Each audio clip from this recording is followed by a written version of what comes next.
Hey everybody, it's Life with Nikki Moore. I'm creating a video and I want to start off by saying that I'm making this video because I want to talk about something that I've never really realized about myself, but a few people in my life have brought it to my attention, and I think I'm going to give it a try. I won't mention no names yet because I don't know what direction this is going to go. I'm kind of just dabbling a little bit. I love to dabble. But anyway, I've been told that some people find my voice soothing. So I am going to give reading a try, which I love retellings. Like, my favorite thing is retellings of Alice in Wonderland and retellings of fairy tales. And this one is Briar and Rose and Jack. So you can tell that this is a retelling of a mixture of Briar Rose and Jack and the Beanstalk. So it's kind of a mixture. But anyway, let's get into this, and I'm going to give it a try. So this is Briar and Rose and Jack by Catherine Coville. I do believe is how you say her name. Lady Briar is scorned for her appearance. Princess Rose is adored for her looks. Unbeknownst to them, the two are secretly sisters, and one or both may bear a curse that only true love can break. But the girls have little time for mysteries or curses, while the king and his counselors enrich themselves at the expense of the peasants. Briar and Rose, along with their friend Jack, are busy plotting the downfall of an evil giant who plagues their kingdom. But how can children succeed in defeating him when the adults are afraid to even try? And what if the curse manifests? Whose love could be true enough to save the day?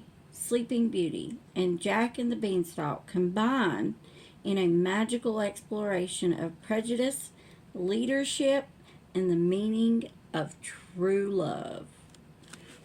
So if this sounds like your cup of tea, let's get started with Chapter 1.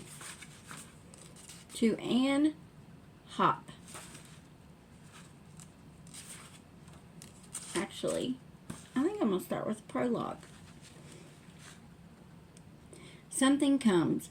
High above the great forest, a full moon spills its lambent light on an ocean of treetops. Some premonition borne on the wind inspires the sea of leafy limbs to dance and sway, murmuring softly to one another of signs and portents.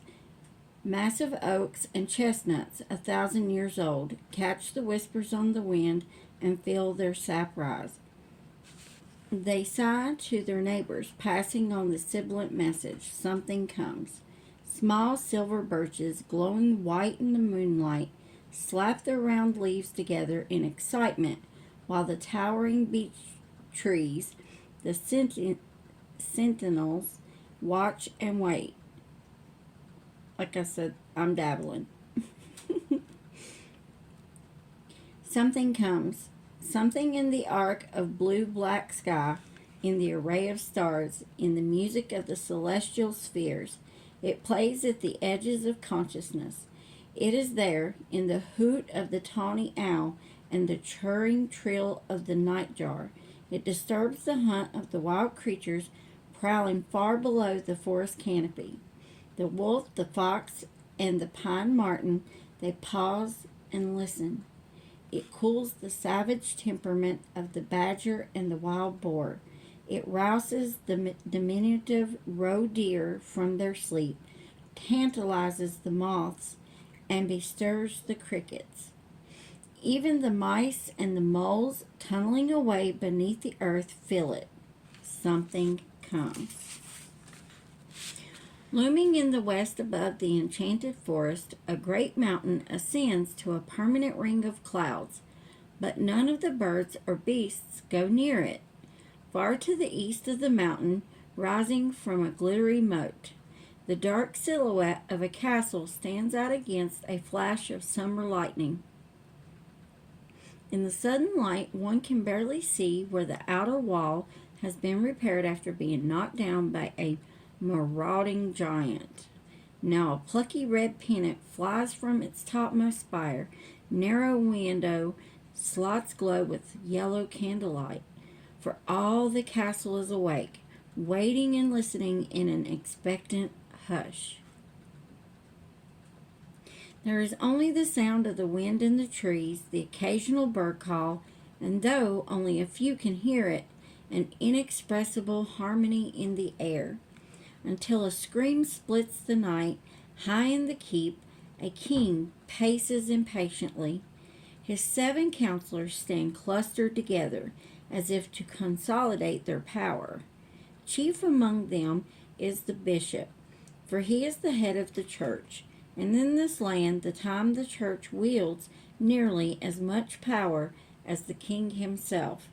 But even the bishop has no answers on his night.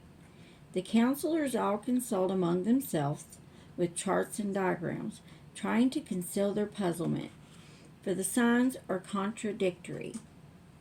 King Warwick has ordered his counselors out and called them back a dozen times. He relies on their predictions, but has no patience with their present confusion. He is accustomed to having his wishes granted with speed and deference.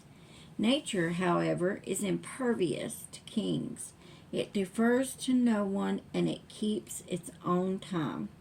Within the Lord's chamber, Queen Merwin lies abed, great with child. Unlike the king, she is infinitely patient.